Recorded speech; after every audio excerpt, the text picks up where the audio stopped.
Sebanyak 1.000 imam masjid sekota Makassar mendapatkan paket sembako yang disalurkan oleh Badan Amil Zakat Nasional atau Basnas Kota Makassar di Aula Al-Ghazali Kampus Universitas Islam Negeri Makassar pada Sabtu 13 Mei.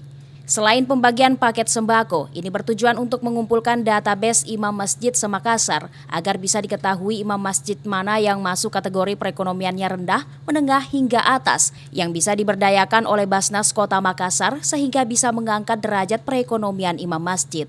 Selain itu, Basnas dan Dewan Masjid Indonesia kedepannya akan memberikan bantuan modal usaha dengan alasan seorang imam masjid bisa fokus menjadi imam dengan bisnis yang tetap berjalan.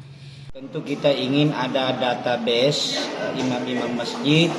Dari situ kita akan punya kelas siapa yang ekonominya mapan, siapa yang menengah, siapa yang rendah, siapa yang bisa diberdayakan.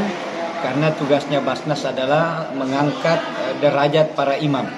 Jadi kita ingin imam ke depan bukan lagi dipandang enteng, tetapi dia berwibawa. Makanya bekerja sama juga dengan Dewan Masjid Indonesia, kita akan memberikan bantuan modal kepada para imam-imam sehingga dia fokus menjadi imam sementara tanda kutip bisnisnya tetap jalan.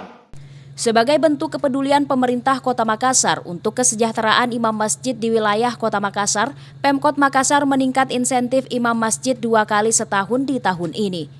Bentuk kesejahteraannya kami sudah sampaikan dari sekali setahun menjadi 2 kali setahun dari imam, dan insya Allah kami berusaha memperjuangkan. Mudah-mudahan mereka bisa meningkat lagi kesejahteraannya. Mungkin bukan lagi 2 kali setahun. Itu yang kami rancang untuk tahun ke depan nanti. Ia menambahkan, jika imam masjid harus menjadi perhatian saat ini, mengingat mereka menjadi ujung tombak dalam penguatan keimanan umat. Mulyadi, Fajar TV dan Fajar Radio melaporkan.